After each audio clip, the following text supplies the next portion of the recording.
Human world for India આના કર્મચારીઓ આજે વિશેષ માહિતી આપી છે. વાતચીત કરતાની સાથે તમામ જે માહિતી છે શ્વાનને લઈને તેની માહિતી સામે આવી છે. સ્ટ્રીટ ડોગ એટલે કે રોડ પરના કૂતરા કરડે તો શું કરવું? સૌપ્રથમ રસી લેવી. વડોદરા શહેરના એવા ઘણી હોસ્પિટલ છે કે જ્યાં રસી મળે છે. સામાન્ય કૂતરું રોડ પર જતું કૂતરું કરડે ત્યારે તેને કરડવા પહેલાંના સંકેત એટલે કે તે કેમ કરડે છે અને કરડ્યા પછી તમારે કયા પ્રકારની ટ્રીટમેન્ટ કરવી જોઈએ તે અંતર્ગત અલગ અલગ હોસ્પિટલોમાં રસી તો આપવામાં આવે છે, પરંતુ આજે વિશેષ ચર્ચા કરવામાં આવી. ચર્ચાને અંતે કોર્પોરેશનની ટીમ આ બાબતે નંબર પણ તે લોકોએ જાહેર કર્યો છે. જો સ્ટ્રીટ ડોગ કરડે તો તમામ પ્રકારની માહિતી કોર્પોરેશન દ્વારા જે ડિક્લેર કરવામાં આવેલી ટીમ છે તે આપશે. તેઓની સાથે વિશેષ ચર્ચા કરવામાં આવી છે. તો સૌથી પહેલાં મારી સંસ્થાનું હું નામ કહીશ કે human world for animal India, જે અમારી સંસ્થા છે એ વડોદરામાં 2017થી બરોડા ખાતે કાર્યરત છે. પહેલાં ABCORનું કામ કરી રહ્યા હતા. અમે હાલની અંદર અવેરનેસ પ્રોગ્રામ અમે બધી જગ્યાએ ચલાવી રહ્યા છે.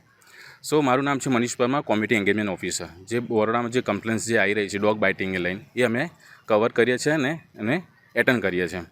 તો આજે જે કમ્પ્લેન્ટ્સ અમને આવી હતી VMC દ્વારા, જે કમ્પ્લેન આજે અમને મળવામાં આવી, જે આજ તપાસ કરતાં અમે જોયું કે એક બાળકી 3 વર્ષની હતી, એને બહુ ખરાબ રીતે બાઇટ થયું હતું. આખા શરીર પર એને બાઇટ કરી લેવામાં આવ્યું હતું.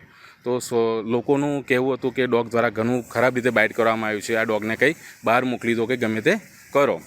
પણ અમે તપાસ કરતાં લોકોને પૂછતા, જે વિસ્તારમાં પૂછ્યું અમે, તો ખરેખર શું ઇસ્યુ બહાર અમે તપાસ કરતાં મળ્યું આપણે, તો અમે જોયું તો પૂછવામાં આવ્યું તો જે ડોગ હતું એ ડોગ દ્વારા ડોગ સૂઈ રહ્યું હતું અને 4 બહેનો હતી તે રમતી હતી ને આ 1 વર્ષની બેબી હતી તે ત્યાંથી દોડી એ જેવી ડોગ પર જેવી પડી ને એવી ડોગે એના પર એટેક કર્યો અને આખા શરીર પર એને ઈજા પહોંચાડી હતી.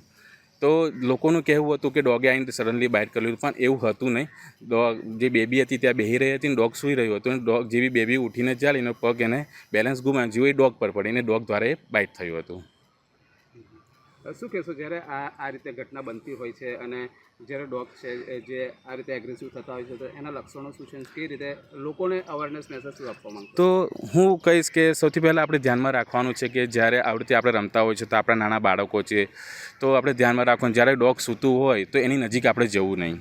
ડોગ જમતું હોય તો એની નજીક જવું નહીં. આપણે ડોગ દોડતું હોય તો એકદમ આપણે એની પાછળથી આપણે ફાસ્ટ ચાલીને જવું નહીં. સાયકલ એકદમ ફાસ્ટ ચલાવવી જોઈએ નહીં. ડોગ જ્યારે આવી રીતે એગ્રેસિવ થતું હોય છે, આપણે આજે કેસ જે જોયો, જે ડોગ ઊંઘતું હતું ને બેબી આજે પડી ગઈ, પણ બધા ઘણા કેસોની અંદર થતું હોય છે કે જે ડોગ કેવી રીતે એગ્રેસિવ થઈ, જેના કાન એકદમ ટટ્ટાર થઈ જતા હોય છે, આંખનો વ્હાઇટ પોર્શન દેખાતો હોય છે, શરીર એકદમ ટાઈટ રહેતું હોય છે. એ સમયના લક્ષણ એને બતાવી રહ્યો છે, એલર્ટ થાય છે કે મેં અત્યારે તમારાથી કમ્ફર્ટેબલ નથી, તો મારી પાસે અત્યારે આવશો નહીં. તો આવો તમારે દેખાતું હોય તો તમારે એકદમ નજીક જવું નહીં. નાના બચ્ચા જ્યારે આપ્યા હોય છે, પપ્પીસ આપ્યા હોય છે, તો એની નજીક પણ આપણે નાના પપ્પીને ઘરે લાવવા જોઈએ નહીં. જેથી જો નાના પપ્પી ઘરે લાવીશું તો શું થશે કે એની માં એગ્રેસિવ સમયે થશે અને એ સમયે બેટિંગ ઇસ્યુ આપણે વધતા હોય છે, કેમ કે એના બચ્ચાને સુરક્ષિત રક્ષા માટે એ થતા હોય છે. તો બેઝિક બિહેવિયર હોય છે એનું એ કે કૂતરાની આંખોમાં આંખો નાખીને જોવું નહીં. જ્યારે નાના બચ્ચા આપ્યા હોય તેની પાસે જવું નહીં. કૂતરાની નજીકથી દોડવું તો ઝડપથી પસાર થવું જોઈએ નહીં. જ્યારે કૂતરું જમતું હોય, ડરેલું હોય તો એની નજીક આપણે જવું નહીં. વાળ પાછળ કે બાંધેલું કૂતરું હોય તો એની નજીક જવું નહીં. આ વસ્તુ બેઝિક માહિતી છે એ ધ્યાનમાં આપણે રાખવી બહુ જરૂરી છે. શું કહેશો જ્યારે આ રીતે કૂતરું કરડતું હોય તો રસી વિશે શું કહેશો?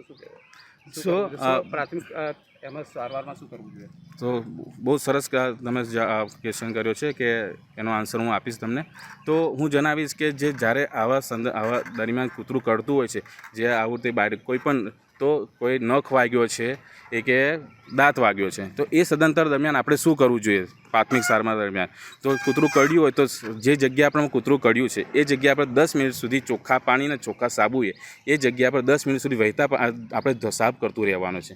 નહીં કે આપણે શું નહીં લગાવવાનું, ચૂનો છે, હળદર છે, ચા છે, મીઠું છે કે મરચું આપણે લગાવવાનું નહીં. પછી શું કરવાનું, એ જગ્યા પર 10 મિનિટ સાફ કર્યા પછી નજીકના અર્બન હેલ્થ સેન્ટર, આપણે 44 અર્બન હેલ્થ સેન્ટર છે, 40 અર્બન હેલ્થ સેન્ટર છે, 4 UCC સેન્ટર છે, ત્યાં અંદર ફ્રીની અંદર વેક્સિન આપણી કૂતરા કરડવાની આપણને મળે મળે છે, એન્ટી રેબીઝ હડકવા વિરોધી રસી મળે છે, એ ફ્રીની અંદર એ મળે છે. એ સવારે 9 થી 5ની અંદર એ કાર્યરત હોય છે, એ તમને મળી છે. એના સિવાય જો તમે જમનાબાઈ હોસ્પિટલ છે, એસએસજી હોસ્પિટલ છે, સાથે ટીબી હોસ્પિટલમાં પણ આ રસી કાર્યરત હોય છે. એ રસી એ ફ્રીમાં આપણને મળી શકે છે. જો તમે પ્રાઇવેટ હોસ્પિટલમાં જશો તો એ 500 થી 600 રૂપિયાની રસી મળતી હોય છે, પણ આપણા પાસે ઉપલબ્ધ આટલા બધા સેન્ટર છે તો આપણે ત્યાં જઈને ફ્રીની રસી આપણે મુકાઈ શકીએ છીએ. આપનો પરિચય? મારો પરિચય Manish Parmar, community engagement officer, human welfare animal India.